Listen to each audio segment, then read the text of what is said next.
Queridos, às vezes vocês ficam me olhando daí de baixo, eu fico olhando para vocês, e a igreja me conhece, vocês, tantos anos convivendo juntos, né?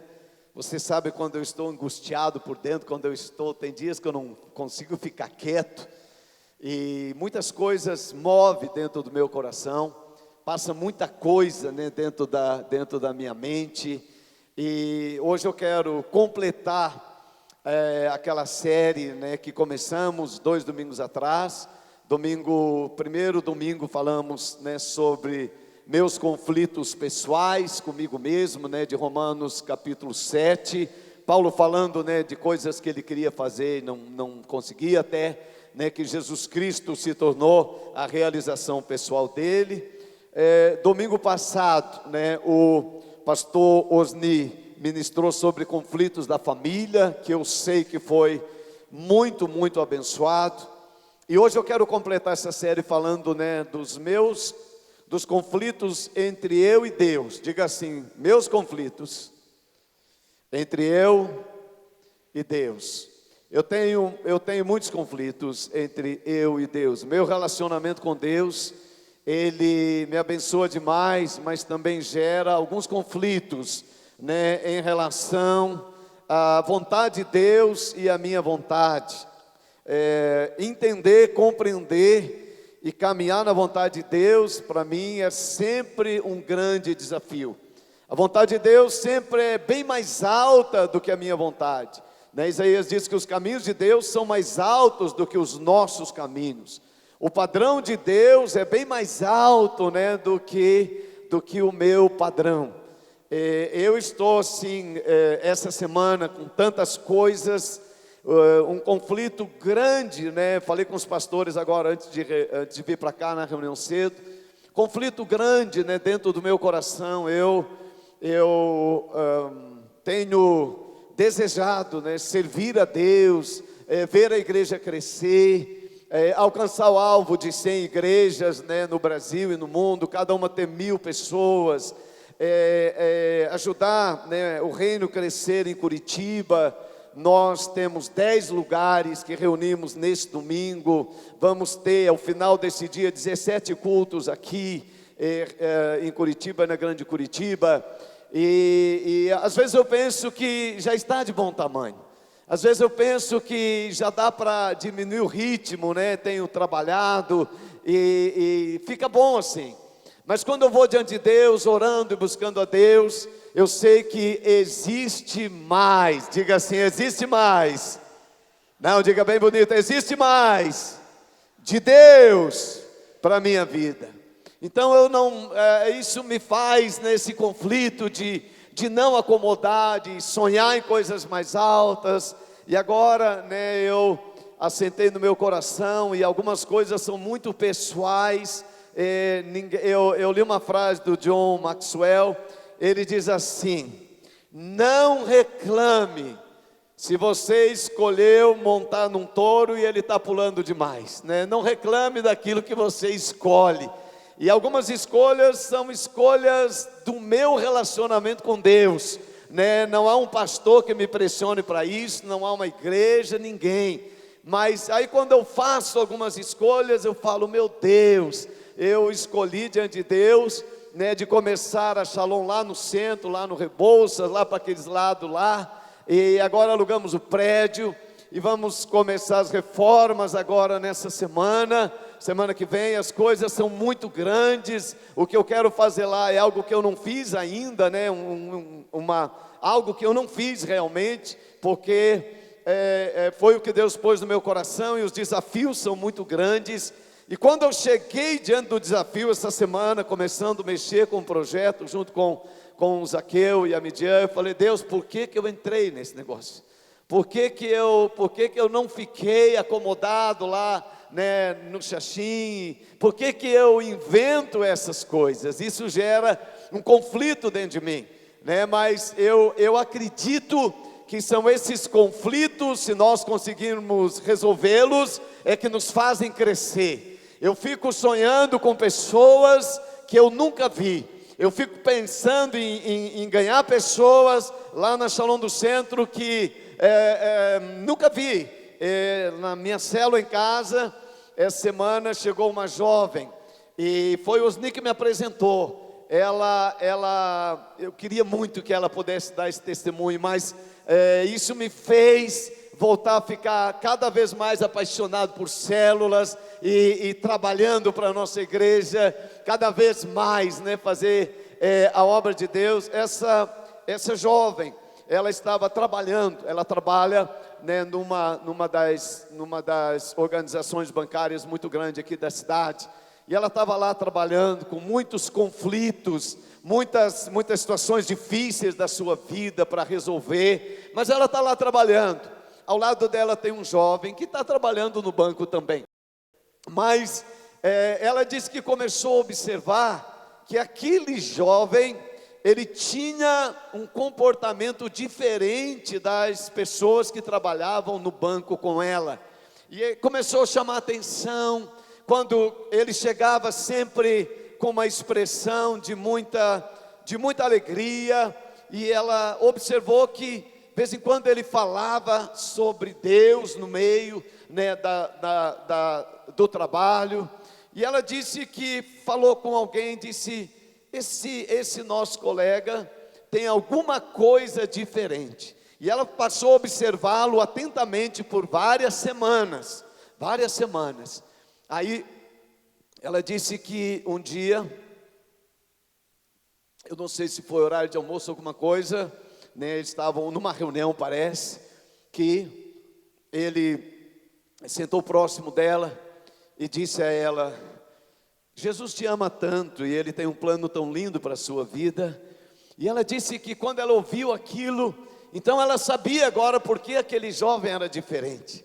Então ela disse, me fala mais, eu quero ouvir sobre isso. E ele começou a falar, né, de Jesus, e falou da igreja. Diga assim, de Jesus e da igreja. De Jesus e da igreja. Ele falou bem, ele disse, olha, eu frequento uma igreja que eu gostaria muito que você conhecesse, e eu quero te convidar, né, para você estar lá. E ela ficou curiosa demais pela forma como ele falava de Jesus e da igreja, porque a igreja é o corpo de Cristo. Nós precisamos entender, a igreja não é uma organização social, a igreja não é um clube, diga assim, a igreja é o corpo de Cristo. Então, ela veio pela primeira vez, Juliana, no domingo do encerramento do nosso congresso de música no ano passado, quando o Ademar estava pregando aqui. E ela disse que quando ela ouviu aquele homem pregar, aquelas palavras entraram dentro do coração dela. E ela, naquela noite, entregou a vida a Jesus.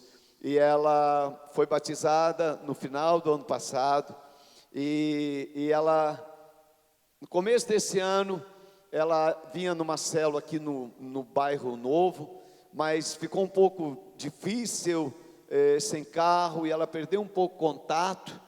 E ela disse que quando ela desconectou com a célula, as coisas começaram, já não conseguia vir todo domingo na igreja, e a fé baixou um pouco o nível, até que ela estava no Tadel, na terça-feira passada, e Osni disse, olha, tem uma célula perto da sua casa, ela mora lá pertinho da minha casa. Então ela foi na quarta-feira na célula, e a alegria dela por ter agora encontrado, né, poder caminhar de novo, e eu estou muito grato. Eu quero assim, às vezes está acontecendo coisa na igreja que a gente nem tem ideia o que Deus está movendo, né? Nós vamos agora na sexta-feira, né, gravar o primeiro CD com toda a igreja. E eu queria muito te convidar para fazer parte desse momento histórico da nossa igreja. Vai ser 2 reuniões abertas. Eu nunca gravei um CD, vai ser a minha primeira oportunidade de gravar um CD. Pergunta para quem está do seu lado, você já gravou um CD, meu irmão, minha irmã? Pergunta assim bem, né? Eu nunca gravei. Então agora vai ser a minha oportunidade pela primeira vez, né? Às vezes eu encontro com alguns cantores por aí, e na conversa a pergunta é assim, você, né, quantos CDs você já gravou? E aí nessa conversa eu vou falar, já gravei um, entendeu? Então é minha chance, e eu queria muito te convidar para você valorizar as coisas que Deus está nos dando, né? Às vezes valorizamos tanto o que Deus dá aos outros, mas nós mesmos não valorizamos. Então o Ademar vai estar aqui, né, na sexta-feira, e vai ser gravado com toda a igreja ao vivo. Vai ter microfone, né? Se você quiser um microfone para você cantar, eu mesmo vou ter um microfone. Não, vai ter microfones espalhados. Danilo vai estar aqui, Jennifer vai estar aqui. Separe na sua agenda, se você pode nos ajudar, né? Minha palavra como pastor, nos ajude. É a Shalom que vai ser representada, a igreja corpo de Cristo, né? Então mesmo você que não tem uma voz, né, assim, pior que a minha, né? Então venha, porque pior que a minha eu acho que não tem, mas aí no meio até eu vou poder gravar. Então venha, vai ser um momento da igreja, próxima sexta-feira, às 19h30, e no sábado também às 19h30, eu quero muito convidar vocês para estarem aqui conosco, né? Eu quero sempre sendo muito transparente com a igreja, né? Na quinta-feira eu vou estar em São Paulo, na inauguração da igreja do Carlito, que é um amigo muito precioso, e no sábado eu vou estar em Maringá. Eu só vou poder gravar na sexta-feira, né? Sábado eu não vou poder, então só vou gravar meio CD, mas outro dia eu completo. Mas me ajude, a igreja, né? Vai ser muito especial esse final de semana, para a glória de Jesus, né? Talvez Giana esteja aqui também, não está certo, mas é uma pessoa que Deus tem levantado no Brasil, e estava conosco na conferência em Porto Alegre.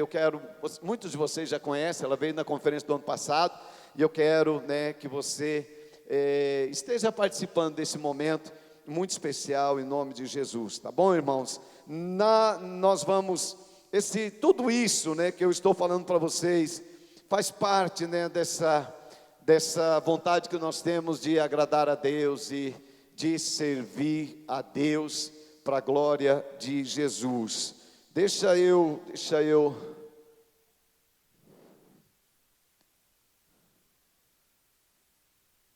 De onde é esse texto, hein? Tá. É que eu não estou com esse texto aqui, pelo menos eu não achei aqui na minha. Mas tá bom, vai dar certo. Se é para ler, eu leio também. Tiago capítulo 4, verso de número 8. Tiago capítulo 4, verso de número 8. Jonathan, consegue projetar para nós? É que não é culpa deles. Foi eu que só ontem à noite passei para o Jonathan. Eu estava no congresso lá na CCC, e ontem só passei o Jonathan à noite, né, para ele preparar isso. Então talvez foi isso que aconteceu. Tiago capítulo de número 4, né, verso de número 8. Isso, obrigado. Aproximem-se de Deus, e Ele se aproximará de vocês. Pecadores, limpem as mãos, e vocês que têm a mente dividida, purifiquem o coração. Diga assim para mim, por favor. Leia bem forte, o melhor que você puder. Aproximem-se de Deus, e Ele se aproximará de vocês. Pecadores, limpem as mãos, e vocês que têm a mente dividida, purifiquem o coração. Esse mente dividida fala desse conflito, que é isso que nós queremos falar hoje de manhã. Vivemos numa geração extremamente conflituosa, ou cheia de conflitos.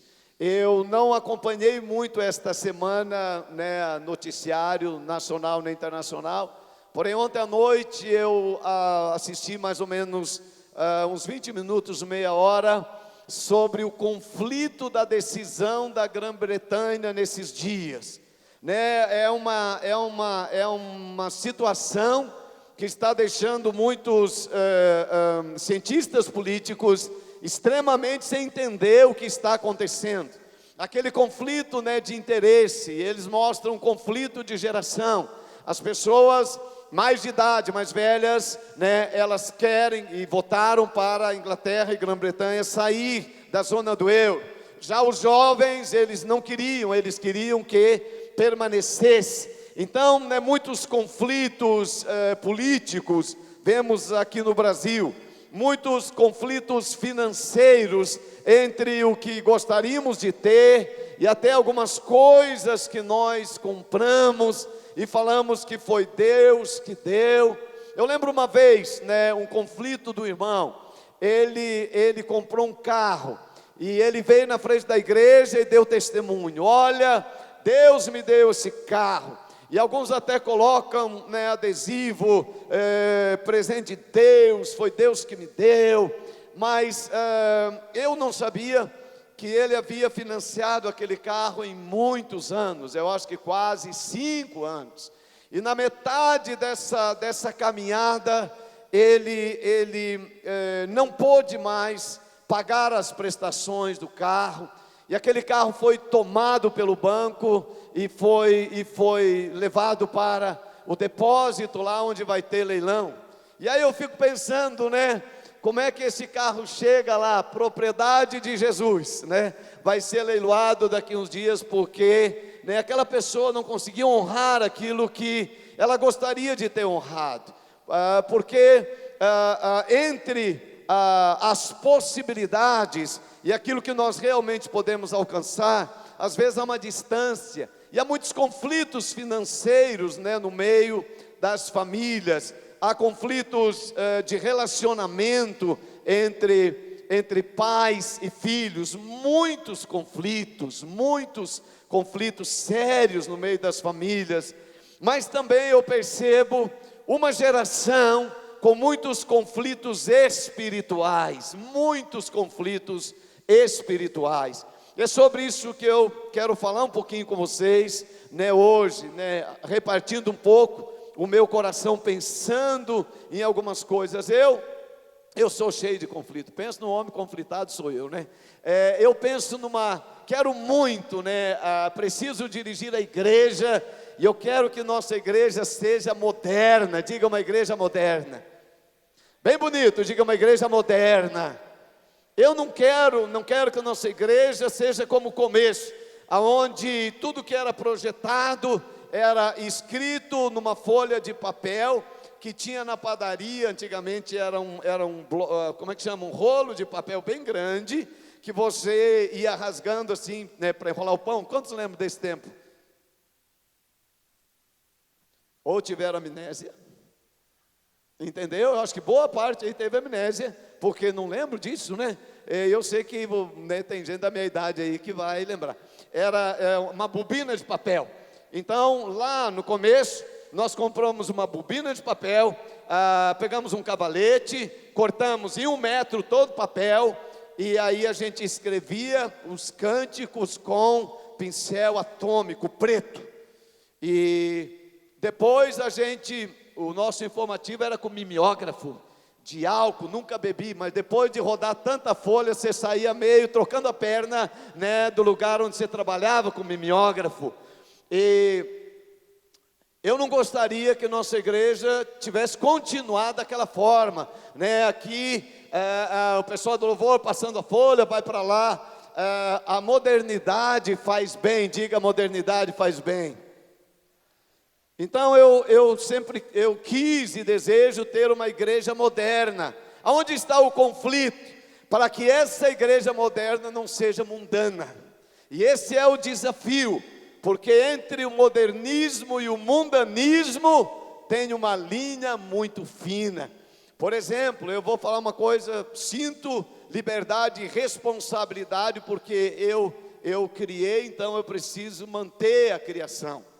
Eu faço distinção diante da igreja. O Osni fez isso no outro domingo. Nós não fazemos festa junina. Diga assim: não é festa junina. Diga bem forte para mim: não é festa junina, pastor. Não é. Nós fazemos uma festa, né, para lembrar as nossas origens e lembrar o Brasil. Então não é festa junina, é festa da roça. E eu mesmo criei, né, eu estava olhando agora ali no Shalom News, eu criei um personagem chamado, né, que passou ali, vocês viram o homem que anda com a galinha. Entendeu? A linguagem é muito próxima. E eu chamei aquele homem de Zé da Galinha, porque ele anda com uma galinha. Mas saiu no Shalom News Zé Galinha. Aí eu falei, Juliana, muda lá. Porque no Brasil, para muitas pessoas, esse vocabulário é pejorativo e mundano. E eu não quero criar um personagem mundano na igreja. Eu quero criar um personagem que seja autêntico. Diga Zé da Galinha. Nem fala outro nome, não é verdade? É o Zé da Galinha. Então cuidar nas mínimas coisas, para que a linguagem do mundo, essa linguagem, se alguém tem mente suja, não vai encontrar nesse lugar espaço para desenvolver a sua mente, né? Nós precisamos cuidar de todos os detalhes. Isso vai gerando alguns conflitos, né, entre nós, de estar no mundo. Diga, estar no mundo, bem bonito, estar no mundo, mas não pertencer ao mundo. Esse é o meu desafio. E às vezes eu olho, me parece que a igreja, ela está no mundo. Eu estava comparando agora uma ilustração. Eu ganhei um presente muito abençoado, não usei ainda. Eu ganhei um cruzeiro, sabe o que é cruzeiro, né? Eu ganhei de presente. O dinheiro está na minha conta e eu não fui ainda, porque eu tenho um conflito. Cruzeiro sempre faz de navio, é isso? Isso. É de navio, né, Áurea? Obrigado. De navio. Qual o meu conflito? Eu não sei nadar. Navio anda onde? Se fizer um navio de roda, para mim é mais tranquilo. Mas enquanto não fizer isso, esse é meu conflito. Eu não sei nadar. E eu fico pensando, fazer um cruzeiro, eu preciso ter a convicção que a maioria das pessoas tem. Talvez você me ajude hoje de manhã. Diga assim para mim, pastor, o navio, diga para mim, o navio não pertence ao mar. Ele apenas está no mar. E a minha confusão é que eu acho que em algum momento o navio pode pertencer ao mar. Como o Titanic passou a pertencer ao mar. O Titanic e o mar se misturaram. E a mistura dos dois gerou uma tragédia. Esse é meu conflito. Meu conflito é que a igreja moderna, se ela misturar com o mundanismo, vai gerar uma tragédia. O navio está no mar, mas ele não pertence ao mar. E na minha simples ilustração, quando o mar passa a entrar dentro do navio, alguma coisa vai acontecer muito trágica. Mas eu vou resolver esse conflito ainda, eu vou fazer essa viagem, em nome de Jesus, vai dar certo. Alguém quer ir no meu lugar, se eu não for? Muita gente para me ajudar, eu agradeço demais o coração de vocês são demais. É mais ou menos o que o salmista escreve no Salmos 1, verso de número 1, esse não está aí com vocês, eu acrescentei agora, tá? Bem-aventurado o homem que não anda segundo o conselho dos ímpios, nem se detém no caminho dos pecadores, nem se assenta na roda dos escarnecedores. Antes tem o seu prazer na lei do Senhor. Diga, prazer na lei do Senhor. Você tem prazer na leitura bíblica, meu irmão, minha irmã? Você tem prazer em ler a Bíblia? Ou essa igreja moderna está caminhando para a mundanização e perdendo o prazer na lei do Senhor, perdendo a alegria de ler a Bíblia, deixando de ter na Bíblia, né, a fonte da nossa instrução e revelação do próprio Deus? Me desespera, me angustia, quando eu como pastor tenho que vir à frente e insistir para as pessoas lerem a Bíblia. Algo que deveria ser tão normal, e que não nos causa estranheza, e que não nos causa desconforto, o não ler a palavra de Deus, e não ter na palavra de Deus o prazer da nossa meditação, dia e noite. O salmista diz: olha, eu não apenas não me assento no caminho dos pecadores, mas eu tenho prazer na lei do Senhor, de dia e de noite. Eu vi o Lourenço, ele está tão fininho, né? O Lourenço perdeu muitos quilos nesses dias, talvez uns 90 quilos, não sei, estou brincando. Mas o Lourenço perdeu muito peso. E quando uma pessoa perde muito peso, há uma preocupação que ela morra. E por isso nós ficamos tão preocupados com o Lourenço. Eu não tive isso, não tenho. Mas eu leio um pouquinho sobre a anorexia. Não sou essa coisa aí. Não sou. O Reinaldo também não é. A gente parece, mas não é. A magreza é natural. Mas o mundo da moda precisou, com urgência, criar mecanismos para que as modelos comessem.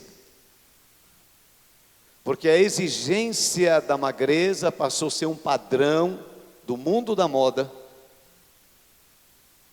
Agora pensa no absurdo de muitas modelos. Sinoraca entende disso, porque ela fala muito na libertação. Eu não compreendo muito isso. Mas o cúmulo que o ser humano chegou em busca da fama, de um reconhecimento, de comer e depois provocar vômito, para que aquele alimento não se transformasse em vitamina para o corpo. O mundo se preocupou com a magreza exagerada pela falta de alimento. E eu me pergunto, o alimento do cristão é a palavra de Deus. Se não nos alimentarmos da palavra de Deus, teremos uma geração de crentes muito fracos, de valores muito superficiais, e uma igreja que não tem força para influenciar uma sociedade. Porque a base da igreja não está na palavra de Deus. Porque a palavra de Deus, que deveria ser tão natural, para irmos nos alimentando dela, tem que ser colocada como uma mãe que tem um filho que não tem vontade de comer. Não era o meu caso quando eu era pequeno. Mas é aquela mãe que fica fazendo aviãozinho. Come, filhinho. Come, filhinho.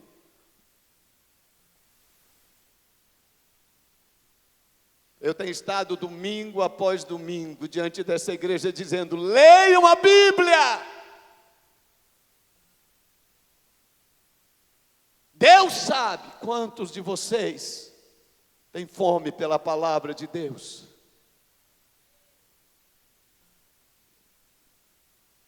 Esse conflito entre aquilo que precisamos fazer, eu li ontem também. Eu não ouço muita coisa, mas quando ouço, eu estou sempre procurando conectar com a igreja, com a minha vida. O Brasil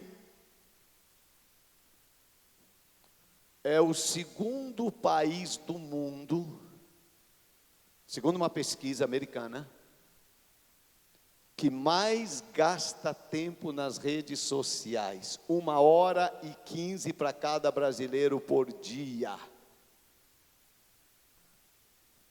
1h15 para cada brasileiro, em média, por dia.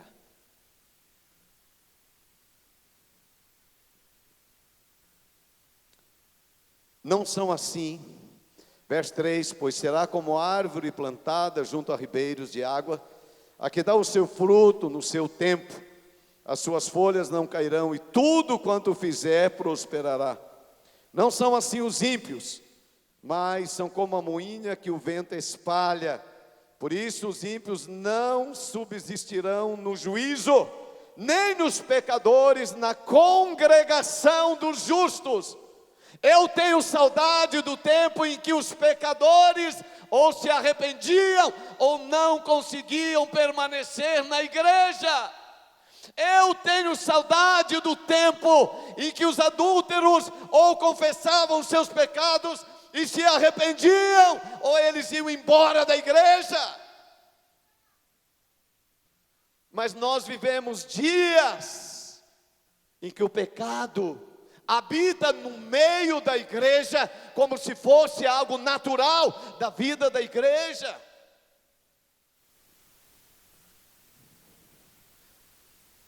Lembro-me de um homem muitos anos atrás, serei cuidadoso, porque parte da família ainda serve nessa casa. Esse homem me trouxe uma proposta para me ajudar a igreja, um valor muito grande de dinheiro, que bastaria, depois de todos os contatos, por mim autorizado, ir a Brasília com ele, para assinar um contrato com o governo brasileiro, deixarmos apenas um valor em Brasília para ajudar as pessoas que lá trabalham, de aproximadamente 5 milhões seria ajuda para eles lá. Nós receberíamos 5 vezes mais do que isso. E quando eu disse a esse homem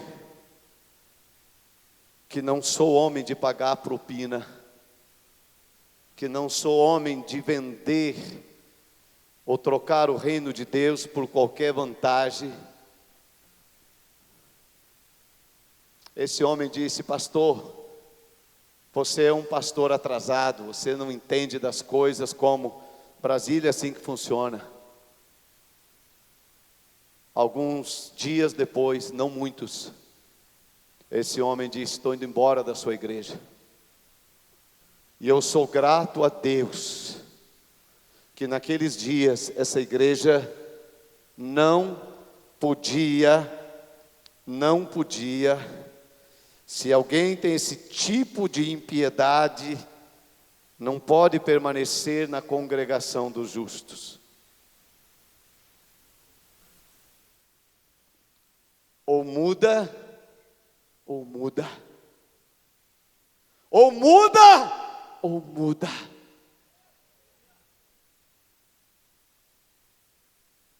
Coisas que me angustiam, como comentei com a senhora no café da manhã, que muitas vezes a igreja não tem nem ideia. Algumas pessoas que nesses anos saíram da igreja, ou estão saindo ou vão sair, eles dizem: não gosto mais da igreja. Meu pastor fez alguma coisa para mim. Não gosto da pregação dele. Não gosto de célula. Não gosto da visão da igreja. Mentira. É pecado escondido. É pecado escondido. Eu oro para que essa igreja tenha uma vida de santidade de tal maneira que, se alguém está em pecado, ele o confesse, deixe, alcance misericórdia, ou então não permaneça na congregação dos justos. Que haja congregação de justos no Brasil.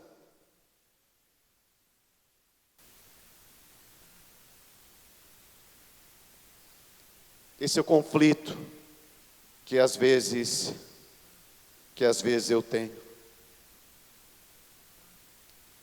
Muitos anos atrás,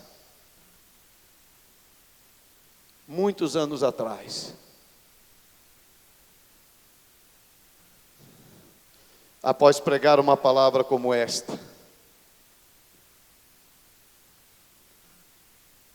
Uma pessoa do meio da congregação levantou, foi embora, nunca mais voltou a congregar, dizendo que não concordava com o avivamento da igreja, mas era pecado.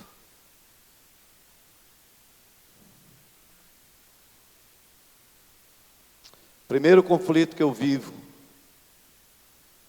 é ter uma igreja moderna, mas não mundana.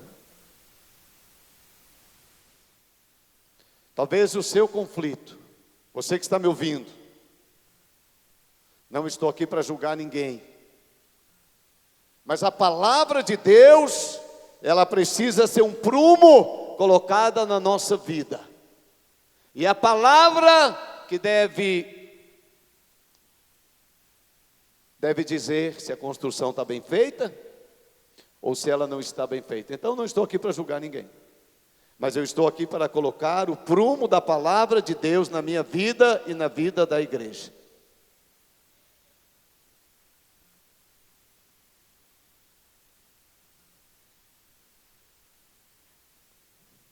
O segundo conflito, e esse primeiro texto, meninos me ajudem, de Juízes, só vou ler esse aqui é o conflito de Gideão, de Juízes. Gideão era consagrado, era ungido, mas daí a pouco ele começa a fazer concessões, ele não podia beber, ele não podia ter casamento impuro, não podia tocar em mortos, mas ele começa a fazer concessões, e queria poder falar, outro dia eu falo um pouquinho mais sobre isso, mas eu queria ler esse texto. Não amem o mundo nem o que nele está. Se alguém amar o mundo, o amor do Pai não está nele. Pois tudo o que há no mundo, e aí ele explica, a cobiça da carne, a cobiça dos olhos, a ostentação dos bens, não provém do Pai, mas do mundo. O mundo e a sua cobiça passam. Agora eu quero que você leia bem forte, a partir do mas aquele, enquanto vou beber água. 1, 2, 3, leia por favor.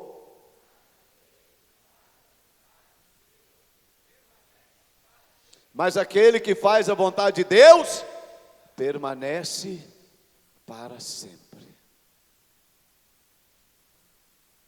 Ser fiel até o fim, e dar-te-ei a coroa da vida, e até o fim. O mais importante na vida cristã não é como começamos, mas é como nós vamos terminar. Como vamos terminar? Jesselyn me contou uma história de um pastor americano. Começou a pregar, a igreja começou a crescer. Na região onde nós temos nossa igreja lá. Essa igreja cresceu, se tornou uma igreja moderna, alcançou resultados maravilhosos para a realidade americana.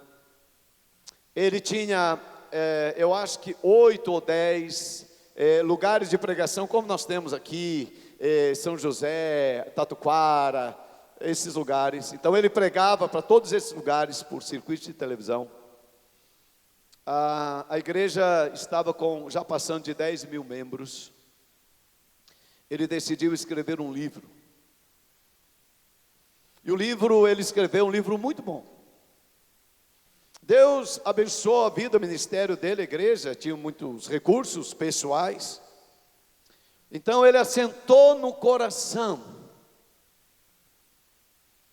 essa cobiça. Eu tenho falado aos pastores uma diferença de desejar, né, o seu coração, ver o reino de Deus crescer e de ter algo grande, mas abrir mão da grandiosidade. E essa cobiça entrou, e ele decidiu separar milhares de dólares, para assim que seu livro chegasse nas livrarias, ele compraria muitos desses livros, porque ele queria que seu livro se tornasse um best-seller. E ele conseguiu. Comprou milhares e milhares e milhares dos seus livros.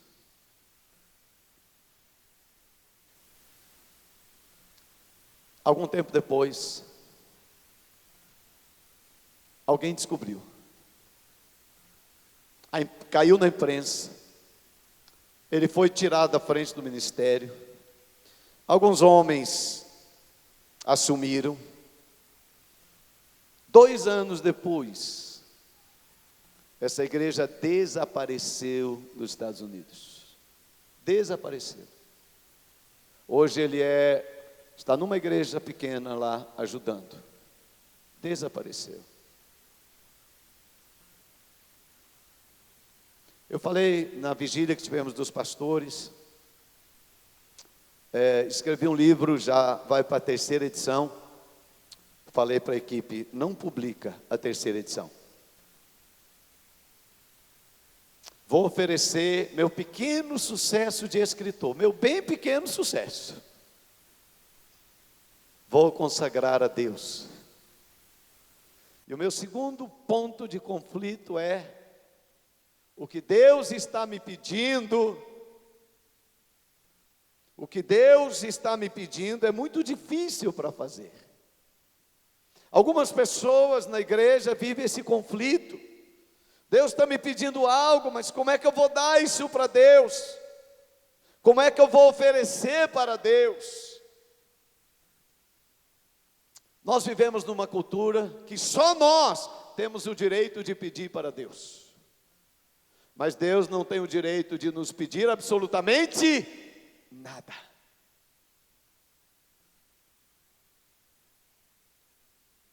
Gênesis 22, tem uma história que eu admiro demais. Passado algum tempo, Deus pôs a Abraão à prova, dizendo: Abraão, ele respondeu: eis-me aqui. A Bíblia diz que Deus é o mesmo ontem, hoje e será eternamente. O Deus de Abraão é um Deus que prova. O meu Deus é um Deus que prova. E o seu?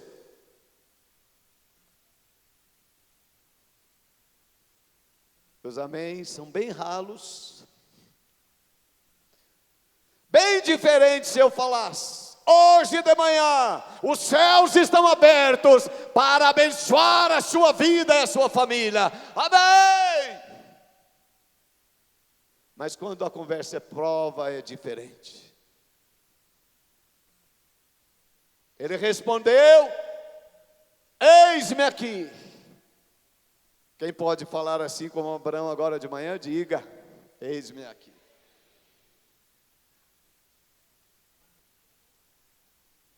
Eis-me aqui.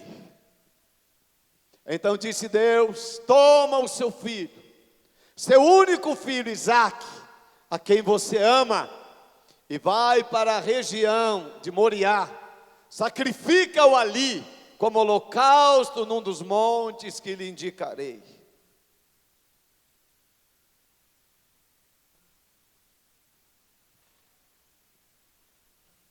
Na manhã seguinte, Abraão levantou-se e preparou seu jumento, levou consigo 2 de seus servos, Isaque e seu filho. Depois de cortar lenha para o holocausto, partiu em direção ao lugar que Deus lhe havia indicado. No 3º dia de viagem, Abraão olhou e viu o lugar de longe. Disse ele a seus servos: fiquem aqui com o jumento, enquanto eu vou com o rapaz até lá. Gente, eu fico pensando no coração desse homem. Eu fico pensando na entrega desse homem.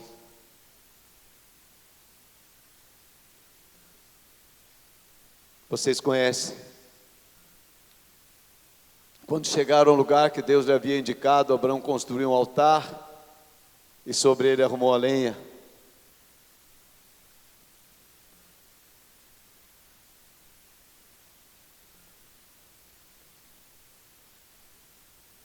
Quem está disposto a oferecer algo para Deus? Então estendeu a mão e pegou a faca para sacrificar o seu filho. Sacrifício. Que palavra estranha para nós. Sacrifício.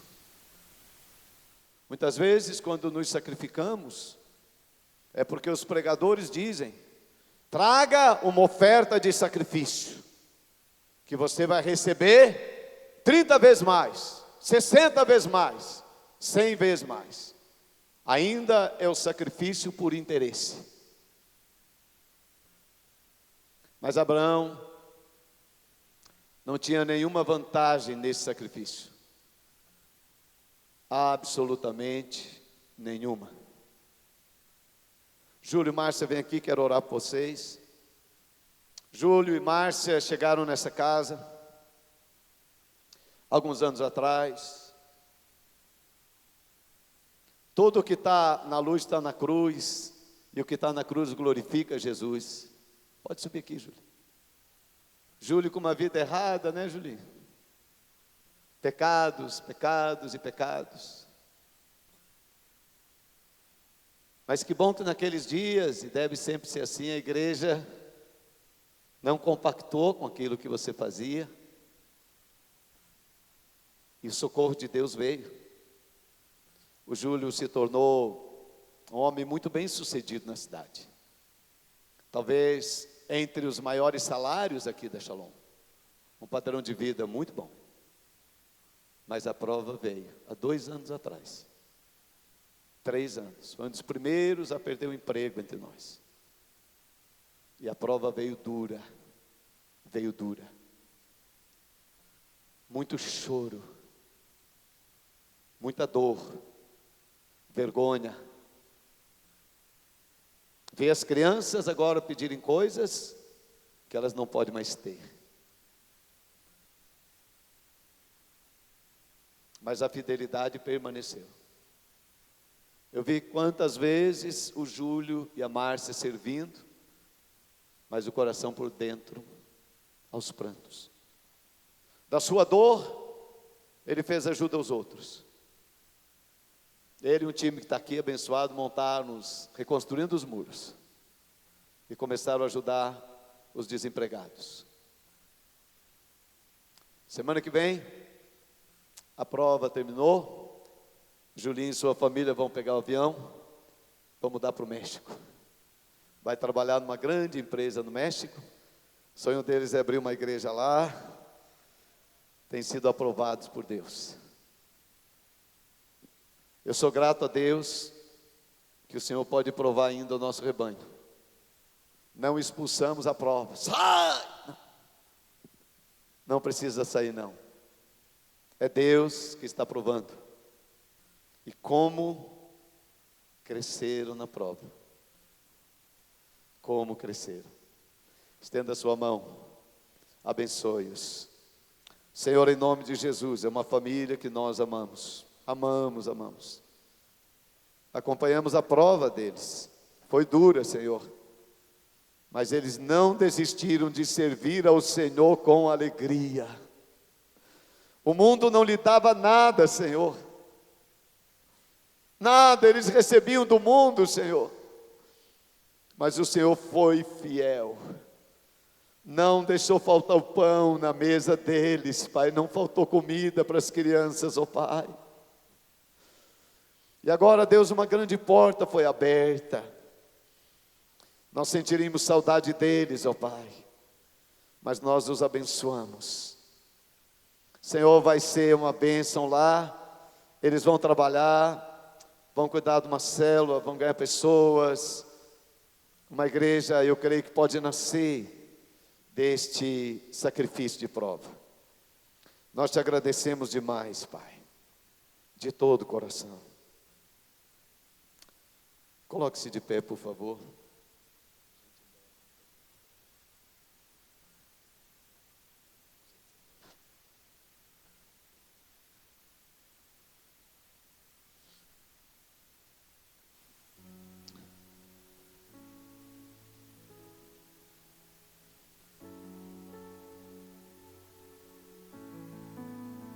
Dar um livro para Deus é tão pouco.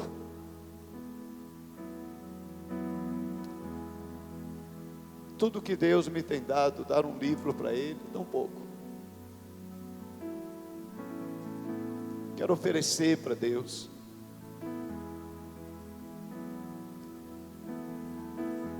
Quero que meu conflito me leve para perto dEle.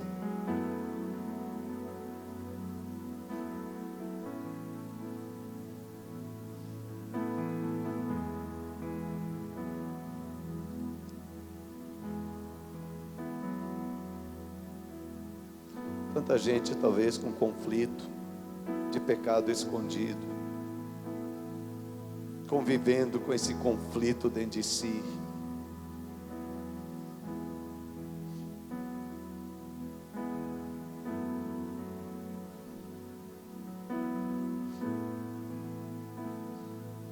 Conflito de não sentir mais a presença de Deus.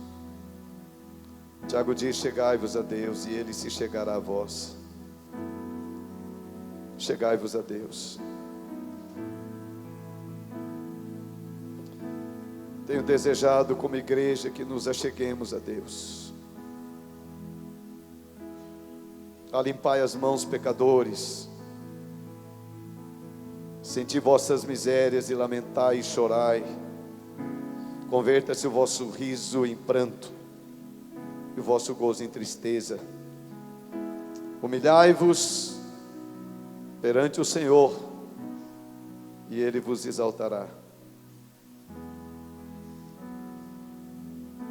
2 Crônicas 7,14: se meu povo que se chama pelo meu nome se humilhar e orar e buscar a minha face e se converter dos seus maus caminhos, então eu ouvirei do céu, perdoarei os seus pecados e sararei a sua terra. Jeremias 29: porque eu bem sei os pensamentos que tenho a respeito de vós, diz o Senhor, pensamentos de paz e não de mal, para vos dar o fim que esperais. Então me invocareis, ireis e orareis a mim, e eu os ouvirei, e buscar-me-eis e me achareis, quando me buscardes de todo o vosso coração.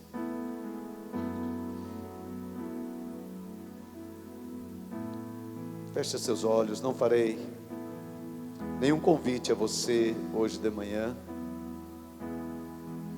Vou pedir o Osni para encerrar essa reunião. Não vou cumprimentá-los à porta hoje.